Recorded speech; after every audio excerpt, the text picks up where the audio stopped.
Jadi tajuk kita ialah The Da Vinci Code, dan semua orang kenal dalam sejarah siapa itu Leonardo da Vinci. Leonardo da Vinci ini adalah salah seorang ahli karya seni yang berbangsa Itali yang cukup terkenal, yang mana selepas zaman beliau lahirlah tokoh-tokoh karya seni yang hampir sama kebolehan dan keistimewaan sama seperti beliau. Kalau kita nak rujuk, kita boleh tengok filem Ninja Turtle. Pernah tengok Ninja Turtle? Nama-nama keempat Ninja Turtle tu biasa merujuk kepada karyawan-karyawan seni daripada Itali kan. Yang ada huruf L tu Leonardo da Vinci lah, Leonardo. Yang ada huruf D tu Donatello. Yang ada huruf R tu Raphael. Yang ada huruf M tu Michelangelo. Semua tu nama-nama ahli-ahli ataupun karyawan seni yang diadaptasi melalui animasi ataupun kartun Ninja Turtle. Sekarang ni dah difilmkan kan, yang terbaru Ninja Turtle, boleh tengok kisah dia. Jadi berbalik kepada Da Vinci Code, sebenarnya kita perlu kembali kepada satu industri, iaitu industri media yang kita katakan perfilman ataupun hiburan, yang paling terkemuka dan paling unggul serta ulung di dunia tak lain tak bukan ialah bumi Hollywood. Kita semua kenal Hollywood. Begitulah juga dengan Bollywood. Bollywood pun kita terkenal. Satu lagi yang jarang disebut ialah Kollywood. Pernah dengar tak Kollywood? Hollywood ni merujuk kepada siapa? Kalau Hollywood, dia merujuk kepada Amerika. Kalau Bollywood, dia merujuk kepada industri perfilman Hindustan di India. Kalau Kollywood pun sama, cuma dia lebih mendominasi ke arah filem Tamil. Macam Rajinikanth tu dia bukan Bollywood. Rajinikanth tu dia Kollywood. Tetapi yang pasti kalau saya sebut plywood, semua orang kenal plywood lah dah. Itu saja semua orang kenal. Baik, apa maksud Hollywood? Hollywood ni sebenarnya ialah kayu suci. Sebenarnya kayu suci Hollywood ni dahulu dimiliki oleh salah seorang ahli penyihir terkenal. Jadi dengan kayu tersebut, dia dapat menggunakan sihirnya dan memanipulasikan fikiran-fikiran minda-minda manusia agar mengikut setiap kata-kata dan arahan dia.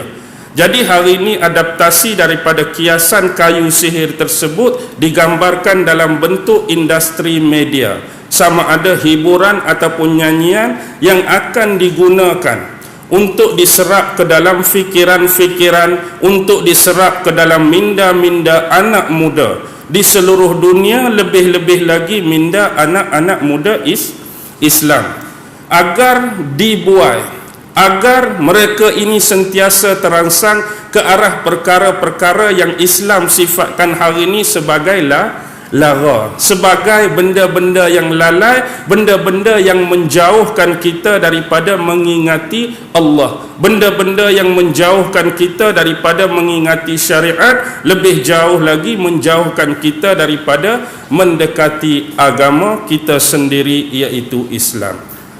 Bila sebut Hollywood tadi, maksudnya di dalamnya ada industri perfilman dan di dalamnya ada juga industri nyanyian. Yang inilah antara elemen-elemen yang cuba dibangkitkan oleh Hollywood sekarang menuju ke arah peristiwa akhir zaman. Kalau kita lihat filem-filem yang dihasilkan, nyanyian-nyanyian ataupun lagu yang dihasilkan, banyak mengandungi unsur-unsur yang diselitkan mesej-mesej tertentu, terutamanya tentang ketibaan Dajjal itu sendiri. Saya ambil beberapa contoh yang paling mudah. Kita tentu pernah lihat sebuah filem sequel yang cukup hebat, yang dianggap sebagai antara the box office untuk era dan abad ini, iaitu Lord of the Ring. Semua orang pernah tengok sequel pertama, sequel kedua, sequel ketiga. Yang jelas kalau kita nak kaji dari sudut sejarah filem, tak ada pun filem ni mengarah kepada sejarah tertentu, sama ada sejarah sesebuah kerajaan, tidak. sejarah sesebuah negara pun tidak, sejarah sesebuah agama pun tidak. Sebab bila kita menyebut dan menyentuh tentang sejarah, dia adalah benda lampau yang sudah pun berlaku dan berlalu.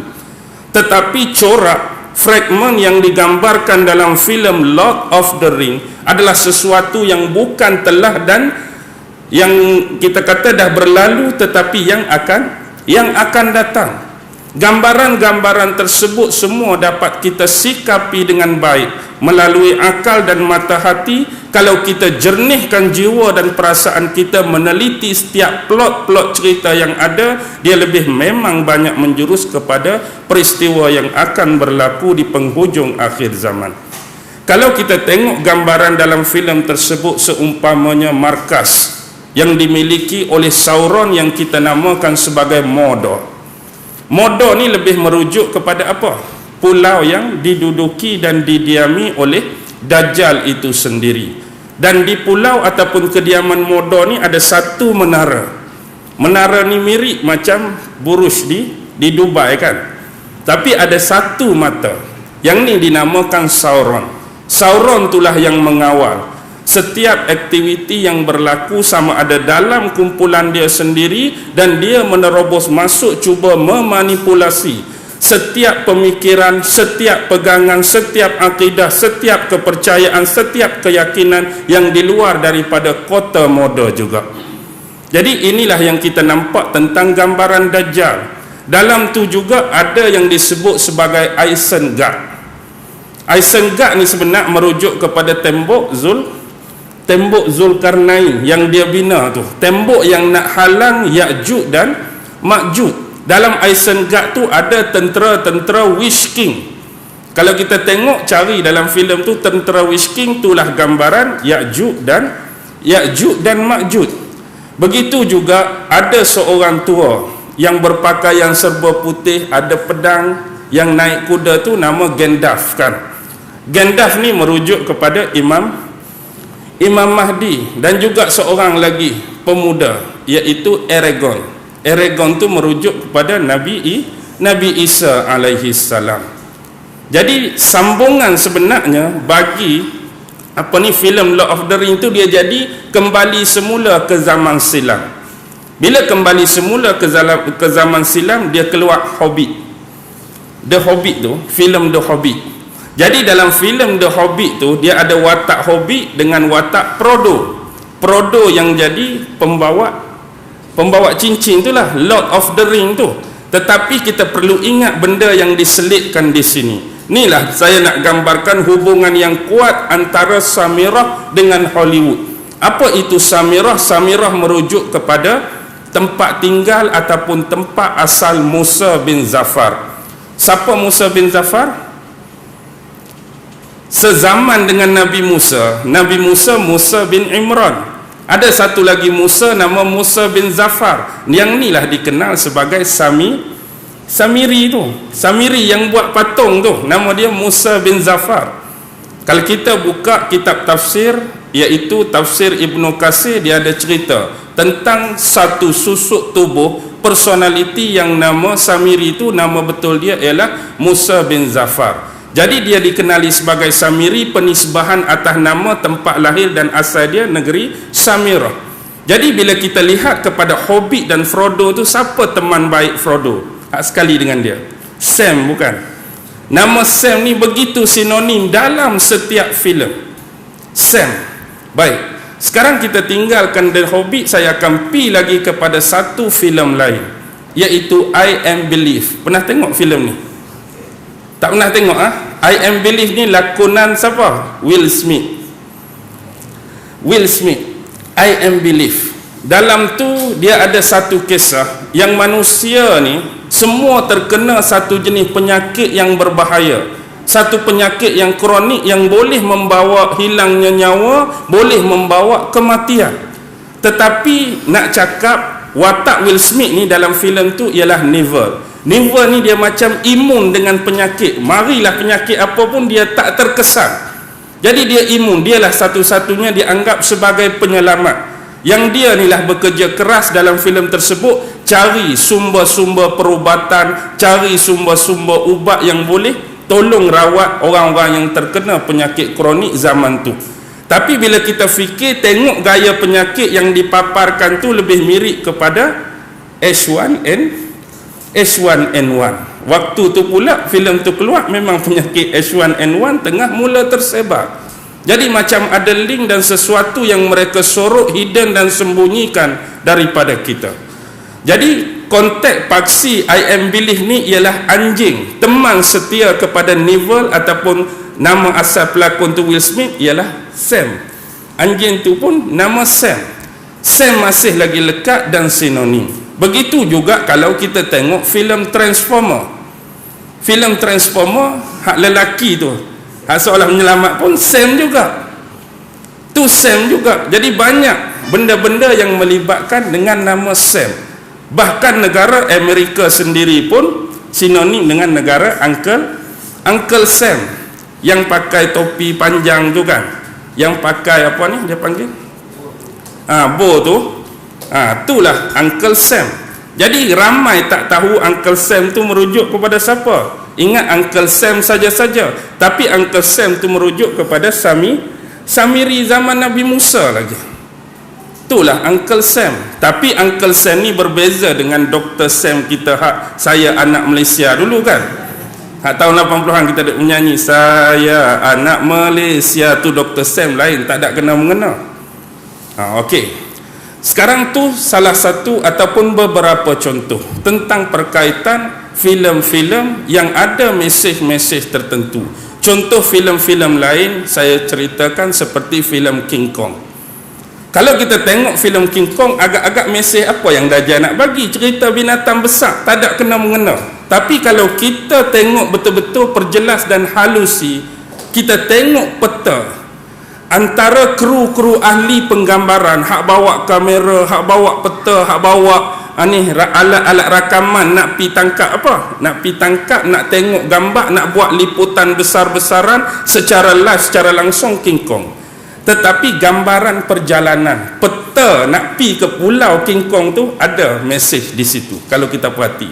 Seolah-olah macam Dajjal nak tunjuk pulau dia yang selama ni terselindung, selama ni tersembunyi. Walaupun bukan pada mesej, pada King Kong tersebut. Atau mungkin King Kong tu dia nak gambar dia lah, paling hebat sekali, tak ada orang boleh lawan. Mana tahu, wallahu alam. Begitu juga dengan filem antara yang dikatakan terbaru, The Egyptian God. Egyptian God. Ni tanya Mak lah, sebab dia yang bagi clue ni kat saya. Egyptian God tu pasal Tuhan Horus, Tuhan Isis, Tuhan Osiris, legenda-legenda purba Mesir dulu. Walaupun dia legenda, dia tetap ada hubungan dengan kekeluargaan sekarang. Nanti saya akan sebut siapakah lagi Sakibaki keturunan Fir'aun, siapakah lagi Sakibaki keturunan Namrus, dan pembesar-pembesar golongan elit daripada kedua-dua istana tersebut yang sedang mendominasi dan memerintah dunia kita sekarang. Kalau kita tengok lagi contoh filem lain, The Fifth Wave. Pernah tengok filem The Fifth Wave? The Fifth Wave ni ialah, wave ni kita kata apa? Macam wave radio kita ni lah. Gelombang tu, 5 gelombang. Sebenarnya dia nak cerita pasal teknologi HAARP. HAARP tu, HAARP, High Frequency Active Aurora Research Program, yang sekarang ni pusat dia berada di Gekona, Alaska. Ada juga di Jikamarka, Peru. Ada juga di Norway. Ada juga di Sweden. Yang dikatakan dengan alat HAARP ni mereka mampu buat hujan sendiri. Dengan alat HAARP ni mereka boleh buat puting beliung. Dengan HAARP mereka boleh buat ribut taufan. Dengan HAARP mereka boleh buat tsunami. Bahkan dikatakan desas-desus setiap peristiwa, kita katakan bencana alam yang berlaku dalam dunia kita antara dekad-dekad awal ni lebih banyak merujuk kepada alat yang dikatakan sebagai HAARP. Jadi itulah 5 jenis gelombang yang digunakan untuk bencana-bencana alam tersebut. Jadi jangan kita fikir benda ni main-main. Sebab kita asyik duk main ya ke, betul ke tidak, orang lain dah lama dah naik ke bulan. Kita ya tidak, mari dah angin taufan. Kita ya tidak, tsunami baham kita dah. Jadi itulah takat kita duk main ya tidak, duk main fikir betul atau salah.